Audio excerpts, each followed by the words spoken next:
Assalamualaikum warahmatullahi wabarakatuh. Yang kami hormati dosen pengampu perpajakan Bu Maya Meilia MPD.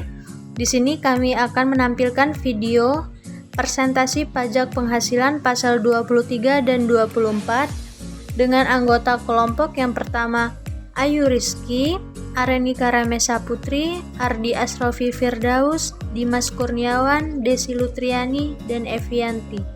Pajak penghasilan pasal 23. Ketentuan dalam pasal 23 Undang-Undang PPH mengatur pemotongan pajak atas penghasilan yang diterima atau diperoleh wajib pajak dalam negeri dan bentuk usaha tetap yang berasal dari modal, penyerahan jasa dan penyelenggaraan kegiatan selain yang telah dipotong pajak penghasilan pasal 21. Yang dibayarkan, disediakan atau dibayarkan atau telah jatuh tempo pembayarannya oleh badan pemerintah. Subjek pajak badan dalam negeri, penyelenggaraan kegiatan, bentuk usaha tetap atau perwakilan perusahaan luar negeri lainnya. Pemotongan PPH pasal 23 adalah pihak-pihak yang membayarkan penghasilan terdiri atas badan pemerintah, subjek pajak badan dalam negeri, penyelenggara kegiatan, bentuk usaha tetap, perwakilan perusahaan luar negeri lainnya, orang pribadi sebagai wajib pajak dalam negeri yang telah mendapatkan penunjukan dari Direktur Jenderal Pajak untuk memotong pajak PPH pasal 23, dan selanjutnya yaitu siapa sih yang dikenakan pemotongan PPH pasal 23? Jadi usaha tetap yang menerima atau memperoleh penghasilan yang berasal dari modal yang dikenakan pemotongan PPH pasal 23 adalah wajib pajak dalam negeri atau bentuk penyerahan jasa atau penyelenggaraan kegiatan selain yang telah dipotong pajak penghasilan pasal 21. Yang dibayarkan, disediakan atau dibayarkan atau telah jatuh tempo pembayarannya oleh badan pemerintah. Subjek pajak badan dalam negeri, penyelenggaraan kegiatan, bentuk usaha tetap atau perwakilan perusahaan luar negeri lainnya. Pemotongan PPH pasal 23 adalah pihak-pihak yang membayarkan penghasilan terdiri atas badan pemerintah, subjek pajak badan dalam negeri, penyelenggara kegiatan, bentuk usaha tetap, perwakilan perusahaan luar negeri lainnya, orang pribadi sebagai wajib pajak dalam negeri yang telah mendapatkan penunjukan dari Direktur Jenderal Pajak untuk memotong pajak PPH pasal 23, dan selanjutnya yaitu siapa sih yang dikenakan pemotongan PPH pasal 23?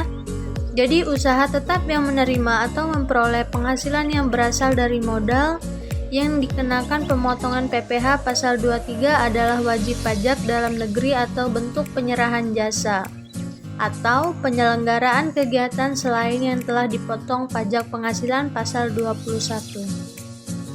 Baiklah, di sini saya akan melanjutkan materi yaitu objek pemotongan PPH pasal 23.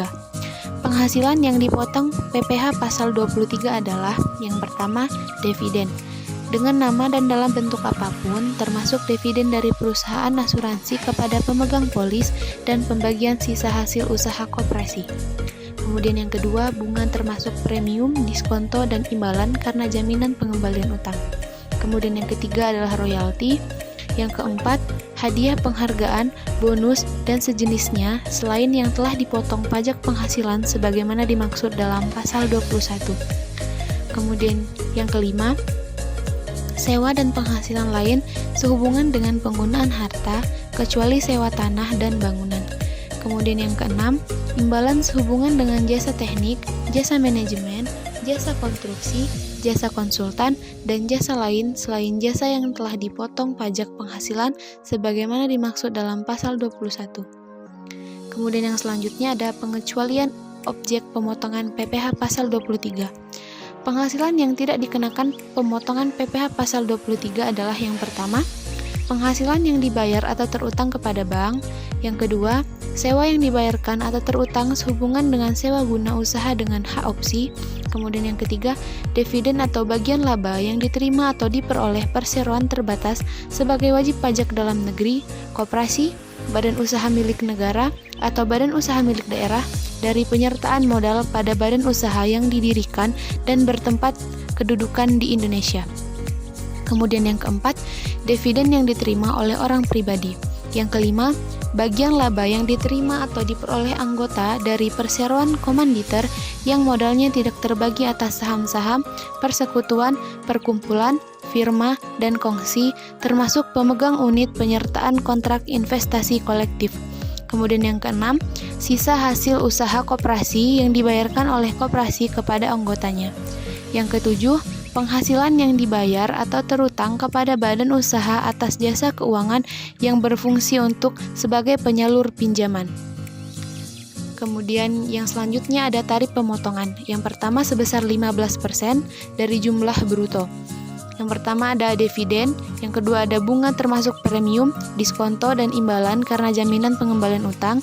Yang ketiga ada royalti, yang keempat ada hadiah, penghargaan, bonus, dan sejenisnya, selain yang telah dipotong oleh pajak penghasilan pasal 21.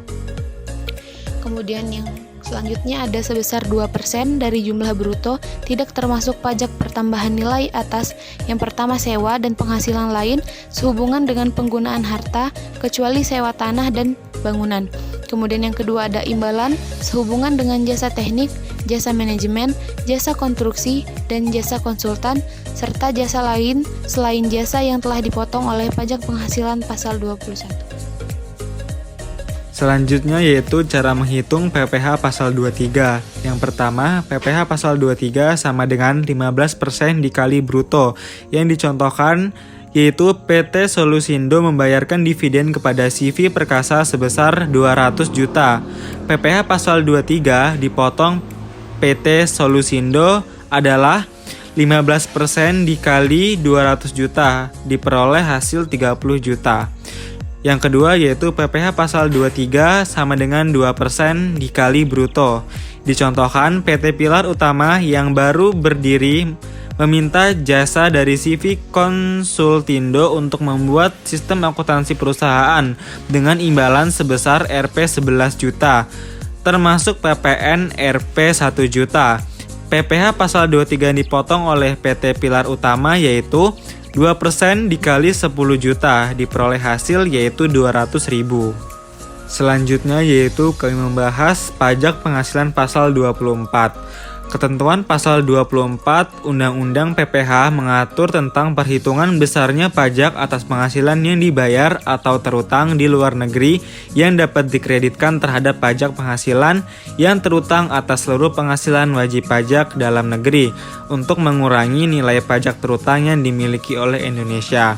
Sedangkan penggabungan penghasilan yaitu yang berasal dari luar negeri dilakukan sebagai berikut. Yang pertama, penggabungan penghasilan dari usaha dilakukan dalam tahun pajak diperolehnya penghasilan tersebut atau accrual basis. Yang kedua, penggabungan penghasilan lainnya dilakukan dalam tahun pajak diterimanya penghasilan tersebut atau kas basis. Dan yang ketiga yaitu penggabungan penghasilan yang berupa dividen yang diatur pada pasal 18 ayat 2 Undang-Undang PPh dilakukan dalam tahun pajak pada saat perolehan dividen tersebut ditetapkan sesuai dengan keputusan Menteri Keuangan.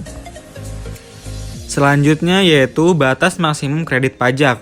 Dalam menghitung batas jumlah pajak yang boleh dikreditkan, sumber penghasilan ditentukan sebagai berikut. Yang pertama, penghasilan dari sumber dan sekuritas lainnya serta keuntungan dari pengalihan saham, dan sekuritas lainnya adalah negara tempat badan yang menerbitkan saham atau sekuritas tersebut didirikan atau bertempat kedudukan. Yang kedua, penghasilan berupa bunga, royalti, dan sewa sehubungan dengan penggunaan harta gerak, yaitu negara tempat pihak yang membayar atau dibebani bunga, royalti, atau sewa tersebut bertempat kedudukan atau berada. Yang ketiga, penghasilan berupa sewa sehubungan dengan penggunaan harta tak bergerak adalah negara tempat harta tersebut bergerak. Yang keempat, penghasilan berupa imbalan sehubungan dengan jasa, pekerjaan, dan kegiatan adalah negara, tempat pihak yang membayar atau dibebani imbalan tersebut bertempat kedudukan atau berada. Yang kelima, ada penghasilan bentuk usaha tetap, adalah negara tempat bentuk usaha tetap tersebut menjalankan usaha atau melakukan kegiatan. Yang keenam, ada penghasilan dari pengalihan sebagian atau seluruh hak penambangan atau tanda turut serta dalam pembiayaan atau permodalan dalam perusahaan pertambangan adalah negara tempat lokasi penambangan berada. Yang ketujuh, ada keuntungan karena pengalihan harta tetap adalah negara tempat harta tetap berada. Yang kedelapan, ada keuntungan karena pengalihan harta yang menjadi bagian dari suatu bentuk usaha tetap adalah negara tempat bentuk usaha tetap berada. Selanjutnya, ada batas maksimum kredit pajak diambil yang terendah di antara 3 unsur atau perhitungan berikut ini. Yang pertama, ada jumlah pajak yang terutang atau dibayar di luar negeri. Selanjutnya, ada penghasilan luar negeri, seluruh penghasilan kena pajak dikali PPh atas seluruh yang dikenakan tarif pasal 17. Yang ketiga, ada jumlah pajak yang terutang untuk seluruh penghasilan kena pajak dalam hal penghasilan kena pajak adalah lebih kecil daripada penghasilan luar negeri. Contoh perhitungan batas maksimum kredit pajak.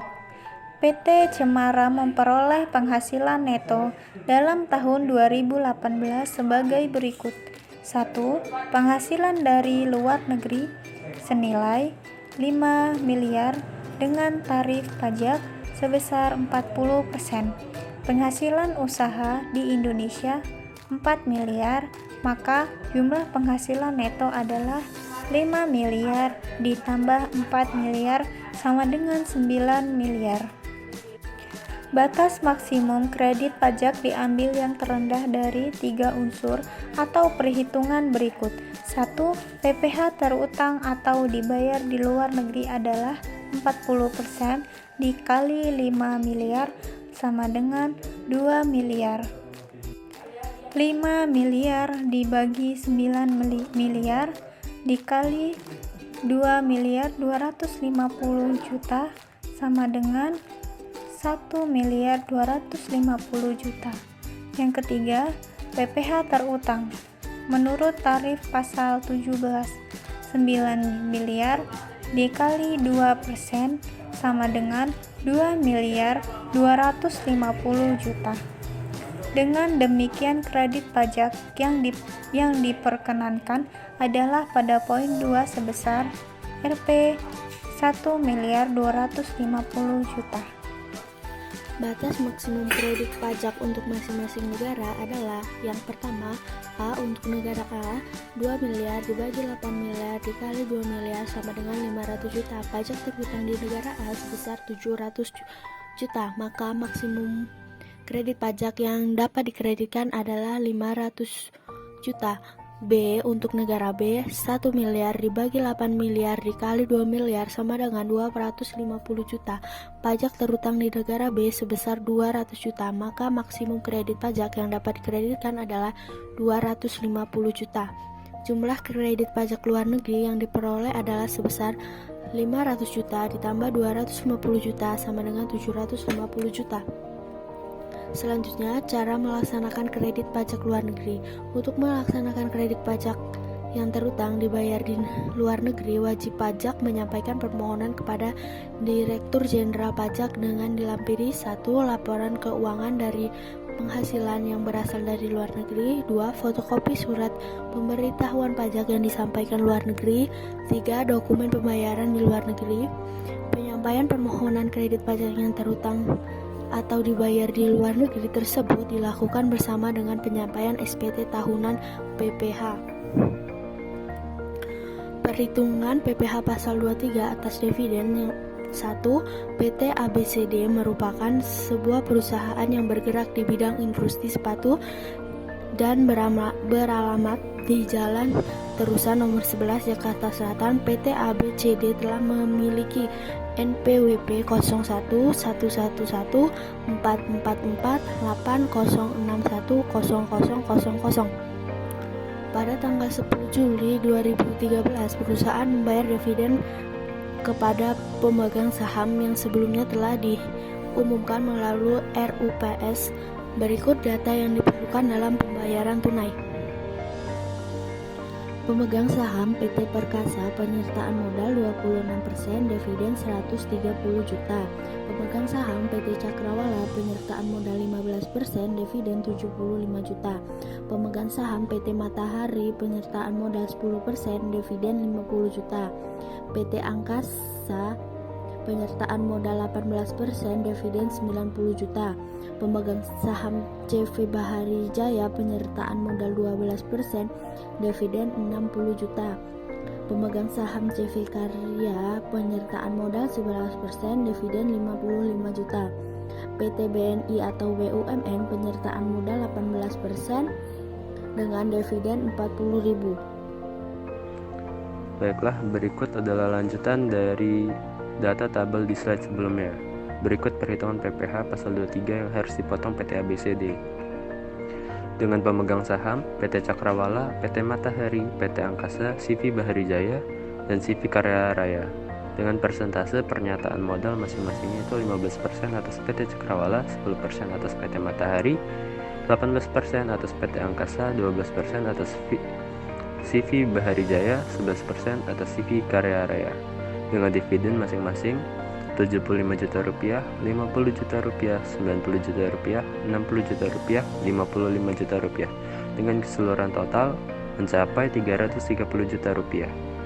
Dengan PPh pasal 23 yang dipotong, yaitu berupa 15% dikalikan dengan dividen, yaitu untuk PT Cakrawala dengan total penjumlahan sebesar Rp11.250.000, PT Matahari Rp7.500.000, PT Angkasa Rp13.500.000, CV Bahari Jaya Rp9 juta, CV Karya Raya Rp8.250.000 dengan keseluruhan total Rp49.500.000. Dengan catatan untuk PT Perkasa dikategorikan menjadi non-objek pajak sebab persentase pernyataan modalnya lebih dari 25%. Dan untuk PT BNI di bawah naungan BUMN juga merupakan non-objek pajak karena merupakan badan usaha milik negara yang menjadi pengecualian dari objek pajak.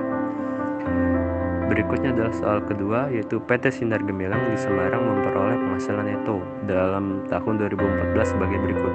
Penghasilan dalam negeri sebesar Rp 400 juta, penghasilan dari Vietnam dengan tarif pajak 20% yaitu sebesar 200 juta.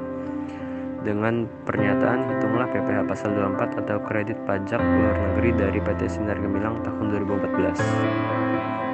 Perhitungan PPh pasal 24 adalah sebagai berikut. Yang pertama, menghitung total penghasilan kena pajak, yaitu penghasilan dalam negeri sebesar 400 juta rupiah, penghasilan dari Vietnam sebesar 200 juta rupiah, yaitu jumlah penghasilan netonya berupa sebesar 600 juta rupiah. Yang kedua, menghitung total PPh terutang, itu pajak terhutang 25% dikalikan dengan Rp 600 juta dengan hasil Rp 150 juta.